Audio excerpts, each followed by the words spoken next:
அடுத்து குண்டலினி தியானத்தை ஓஷோ காஷ்யப்பா அவர்கள் விளக்குவார்.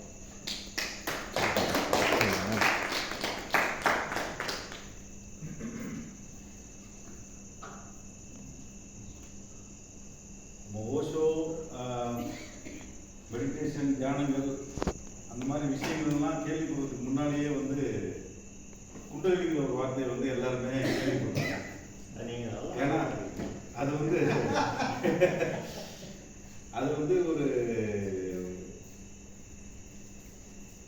இந்து மதமாக இருக்கட்டும், எந்த மதத்துக்கும் சம்மந்தம் இல்லாமல் எல்லா மதத்தினரும் பார்த்தீங்கன்னா நமக்குள்ள ஒரு சக்தி இருக்குது, அது குண்டலினி சக்தி, அது உறங்கிட்டு இருக்குது.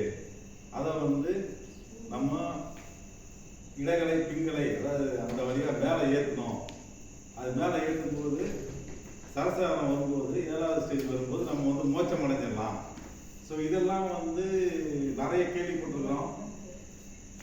ஃபர்ஸ்ட் நான் மெடிடேஷன்னா என்ன இது பண்ணணும்னு சொல்லிட்டு உள்ள காரணமே அந்த குண்டலினிங்கிற வார்த்தை எல்லாமே சித்தர்களாக இருக்கட்டும், இந்து மதமாக இருக்கட்டும், எந்த சாமியார் எந்த இது பண்ணாலும் குண்டலினி ஒரு விஷயத்த பேசிக்கிட்டே இருப்பாங்க.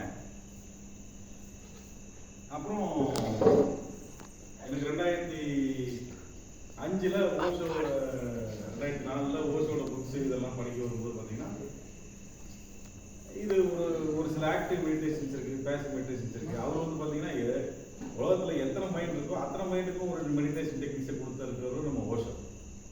ஸோ அவங்க ஓஷோவோட பாத்தில் பார்க்கும்போது குண்டலினி மெடிடேஷன் அப்படின்னு சொல்லி ஒரு மெடிடேஷன் இருக்குது. ஸோ டைனமிக் ஓஷோ டிசைன் பண்ணது.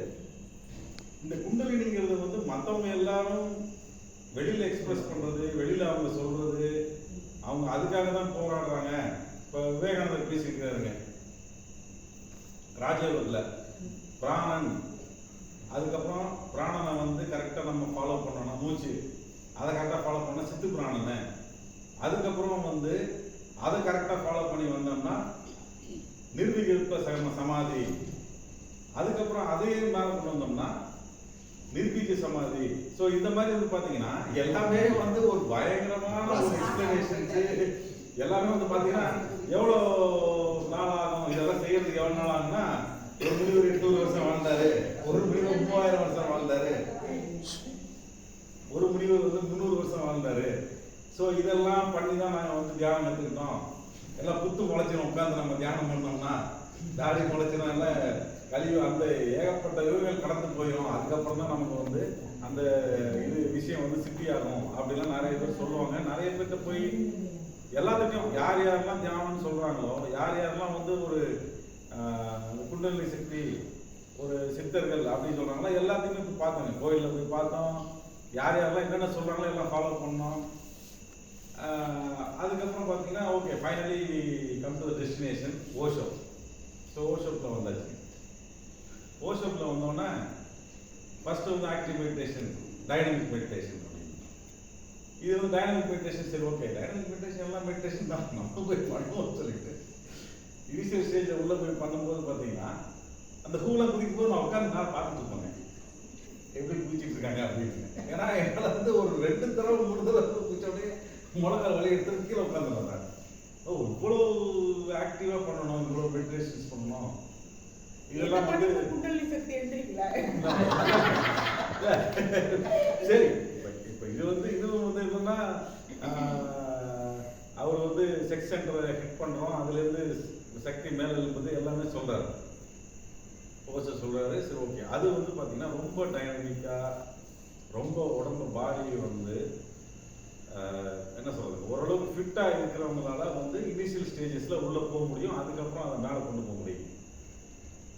சாமி என்ன சொல்கிறாங்கன்னா எனக்கு ஒரு அக்யூட் மெடிடேஷன், எனக்கு அக்யூட்டாக ஒர்க் பண்ணுற மெடிடேஷன் எனக்கு கொடுங்க. இப்போ நான் எல்லா மெடிடேஷன் பண்ணுறேன், ஓரளவுக்கு பண்ணுறேன், என்னால் முடிஞ்ச அளவுக்கு பண்ணுறேன், எனக்கு ஒரு மெடிடேஷன் கொடுங்க அப்படின்னு கேட்கும்போது சாமி எனக்கான மெடிடேஷனை கொடுத்தது குண்டலினி, நீங்கள் போய் குண்டலினி பண்ணுங்க அப்படின்னு. ஸோ இந்த குண்டலினின்னு முதல்ல நம்ம கேள்விப்பட்டோன்னே இந்த சிடி விற்க தெரியுங்களா, அப்போல்லாம் சிடியில் போட்டு நம்ம மெடிடேஷன் பண்ணுற மாதிரி மியூசிக் சிடியில் இருக்குது ஓஷோ குண்டலினி மெடிடேஷன். அந்த மாதிரி ஒரு 4 மெடிடேஷனுக்கு எப்போதுமே ப்ரிப்பேர்டாக எல்லா கேம்ப்லேயுமே வச்சுருப்பாங்க. டைனமிக், குண்டலினி, நடராஜ் நாதபிரம்மா வச்சிருப்பாங்க, அப்படின்னா கௌரி சங்கர் அந்த மாதிரி ஏதாவது முக்கியமான ஆள் மெடிடேஷன் வச்சிருப்பாங்க. அப்போ வந்து பார்த்தீங்கன்னா எல்லா சீடியும் வாங்கிடுவாங்க, இந்த கேம்பஸ் சீடும் வாங்கி அதை போட்டு பார்ப்பாங்க. ஸோ குண்டலினி சொன்ன உடனே சரி நமக்கான மெடிடேஷன் குண்டலினி அவர் சொல்லியிருக்காரு, நம்ம என்னென்ன அதை போய் உள்ளே போய் பார்ப்போம், செஞ்சு பார்ப்போம் அப்படின்னு சொல்லிட்டு உள்ளே வரும்போது தான் தெரியுதுங்க. இந்த மெடிடேஷனை பொறுத்த வரைக்கும் ஒரு விஷயத்தில் கிளியராக சொல்கிறாரு, நீ எந்த பாத்தை எடுக்கிறியோ, எந்த மெடிடேஷன் வழியாக நீ உள்ளே வரையோ, போய் சேர்ற இடம் ஒரே இடம் தான். அதில் எந்த மாற்றமும் கிடையாது. நீ இந்த மெடிடேஷன் பண்ணால் தான் இந்த இடத்துக்கு போக முடியும், இந்த மெடிடேஷன் பண்ணால் தான் இந்த இடத்துக்கு போக முடியுங்கிற விஷயங்கள்லாம் கிடையாது. எந்த மெடிடேஷன் வேணால் எடுத்துக்கோ, அதை நிகழ அனுமதி. நீ வந்து அது நடக்கணும், நான் டூயிங் நத்திங். ஸோ இந்த டூயிங் நத்திங் நான் உள்ளே போனதுக்கப்புறம், இந்த மெடிடேஷன் போனதுக்கப்புறம் தான் நினச்சேன் நானுங்க. இனிஷியலாக என்ன சொல்கிறாரு, ஷேக்கிங், 15 minutes ஷேக்கிங். ஸோ இது வந்து பார்த்தீங்கன்னா இன்னொரு விஷயம் வந்து நான் பேட்டர்ன் மெடிடேஷன். ஸோ நான் பேட்டர்ன் மெடிடேஷன்னா மைண்டு ஓவராக ஓடுறவங்க தெரியுங்களா, ஒரு அப்நார்மலாக லைஃப்பை நடத்திக்கிட்டு இருக்கவங்க, எத்தனை மணிக்கு தூங்கவும் தெரியாது, எத்தனை மணிக்கு எந்திரிக்கவும் தெரியாது, எத்தனை மணிக்கு சாப்பிடவும் தெரியாது, அந்த மாதிரி எதுவுமே ஒரு ரெகுலாரிட்டி இல்லாத ஆளுங்களுக்கு வந்து நான் பேட்டர்ன் மெடிடேஷன் தான் வந்து மோஸ்ட் சூட்டபிளுங்க.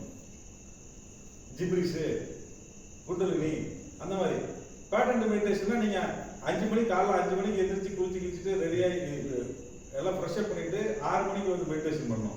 ஆனால் நம்ம தூங்குறதே 4 மணிக்கு தான் தூங்கியிருப்போம். ஸோ அப்போ வந்து எனக்கு அந்த பேட்டர்ன் மெடிடேஷன்ஸ் வந்து டைமிங் எனக்கு செட் ஆகல. ஸோ நான் சாமியோட எல்லா விஷயத்தையும் எக்ஸ்பிளைன் பண்ணதுக்கப்புறம் இல்லை, எல்லாத்துக்கும் ஒரு காமனான மெடிடேஷன் குண்டலினி இருக்கு, அதை போய் ட்ரை பண்ணுங்க, அதை பண்ணுங்க. அதில் என்னென்ன பண்ணுறீங்க பாருங்க, அது மேலே வரும், எனர்ஜி மேலே வருது பாருங்க அப்படின்னு. ஸோ இந்த மெடிடேஷனில் வந்து மெயின்லி என்னன்னா பாடி மைண்டு பேலன்சிங், பாடியோட எனர்ஜிஸ், அதாவது பிளாக்டு எனர்ஜிஸ் எல்லாத்தையுமே வந்து ராக் லைக் பிளாக்டு எனர்ஜிஸ் எல்லாமே வந்து ஃபஸ்ட்டு மெல்ட் ஆகும். அதாவது ஒரு பாறை மாதிரி இறுகி போய் நம்மளோட மொத்த பிரபஞ்ச இருப்புலையும் எவ்வளவு கஷ்டங்கள், எவ்வளவு துன்பங்கள், எந்தெந்த இடத்துலலாம் எனர்ஜி முடிச்சுக்கள் இருக்கோ, அந்த மைண்ட் எடுத்துருக்குதோ, அந்த அன்கான்சியஸ்ல இருக்கிறது, collective unconscious, cosmic unconscious, so complete living being நம்ம இருந்த மொத்த விஷயத்தையும் மைண்டு வந்து பாடி எடுத்ததுக்கு அப்புறம் தான் அதால் செயல்பட முடியும். அப்போ நம்மளோட பாடியில தான் எல்லா எனர்ஜிஸும் வந்து பிளாக்கேஜஸ் ஆகிருக்கு. ஸோ இப்போ இந்த குண்டலினி மெடிடேஷன் அப்படின்னு அதை பண்ணும்போது அவங்க சொல்றது 100% நம்மகிட்ட இருக்க ஒரே எனர்ஜி செக்ஷுவல் எனர்ஜி தான். அதை தவிர நம்ம உடம்புல எந்த எனர்ஜியும் கிடையாது. ஸோ அந்த செக்ஷுவல் எனர்ஜியை, மூலாதாரத்தில் இருக்க எனர்ஜியை சாஸ்திரத்துக்கு கொண்டு வரணும். ஸோ இதுதான் வந்து எல்லாருமே சொல்றது. ஆனால் எப்படி கொண்டு வருதுன்னு சொல்ல மாட்டாங்க. எப்படி நடக்குது, அந்த ப்ராசஸ் எப்படி நடக்குது, என்ன பண்றது சொல்ல மாட்டாங்க. எல்லாருமே பெரிய பெரிய புராணம் சொல்லுவாங்க, கதை சொல்லுவாங்க, ஒரு 1000 வருஷத்துல அதெல்லாம் வந்துருங்க அப்படின்றாங்க. நமக்கு அடுத்த ஒரு 10 நாள்ல என்ன பண்ண போறோம்னே தெரியாது. 1000 வருஷத்துல இருக்கிறத பத்தி நிறைய பேர் இன்னும் மனசை விட்டுருவாங்க, இது நம்மளால செய்ய முடியாது, இதெல்லாம் வந்து நமக்கான தியானம் இல்லை அப்படிங்கிற மாதிரி ஒரு ஐடியாவுக்கு வந்துடும். ஸோ அந்த குண்டலினியை பொறுத்த வரைக்கும் ஃபர்ஸ்ட் ஷேக்கிங். ஸோ அந்த ஷேக்கிங்கில் வந்து பார்த்தீங்கன்னா இந்த பாறை மாதிரி இறுகி போய் அங்கங்கே பிளாக் ஆகிருக்க எனர்ஜிஸ் எல்லாமே வந்து ஒரு ஃப்ளோவுக்கு வருதுங்க, மெல்ட் ஆகுது. அது வந்து உருகி ஒரு ஃப்ளூயிடு தன்மைக்கு வருது ஃபர்ஸ்ட். ஸோ அந்த எனர்ஜி ஃபுல்லாக வந்து ஃபர்ஸ்ட் 15 மினிட்ஸில் வந்து எனர்ஜி ஃபுல்லாக வந்து அந்த ஷேக்கிங்கில் வருது. ஸோ ஷேக்கிங் வந்து நம்ம பண்ணக்கூடாது, ஷேக்கிங் அதுவாக நிகழணும். ஸோ அதுவாக நிகழணும்னா நம்ம வந்து அதை அலோவ் பண்ண தான் முடியணும் இல்லையா, ஹெல்ப் பண்ண முடியும், அதுவாக நிகழணும். ஸோ அது நிகழ்வுனா அந்த பூமியோட எனர்ஜி, ஃபுல் எனர்ஜி வந்து கம்ப்ளீட்டாக நம்ம பாடிக்குள்ளே ஃப்ளோ ஆகும். ஸோ அந்த ஃப்ளோ ஆகிறத போது உண்மையிலே இந்த மெடிடேஷனோட இந்த ஷேக்கிங்கோட ஒரு டேஸ்ட்டே எப்போ கிடைச்சுன்னா டைனமிக் முடிச்சதுக்கப்புறம், செலிப்ரேஷன் முடிச்சதுக்கப்புறம் சின்னதாக ஒரு ஷேக்கிங் வச்சுருப்பாரு சாமி, ஒரு 2 செகண்ட், ஒரு நிமிஷத்துக்கு ஒரு ஷேக்கிங் வச்சுருப்பாரு. ஸோ அந்த ஃப்ளோ அது ஓப்பன் ஆகும்போது தான் இந்த ஷேக்கிங் நடக்குது. அந்த ஷேக்கிங் 15 மினிட்ஸ் முடிஞ்சதுக்கப்புறம் பார்த்தீங்கன்னா பாடியோட பிளாக்கேஜஸ்ஸு, அதாவது ரிப்ரஸ்ட் எனர்ஜிஸ், அதாவது நம்ம அடக்கி வச்சிருக்க எல்லா எனர்ஜியும் போய் டச் பண்ணுதுங்க இந்த ஷேக்கிங். ஆனால் அது நிகழணும், அது நிகழ்றதுக்கு நம்ம அலோவ் பண்ணணும்.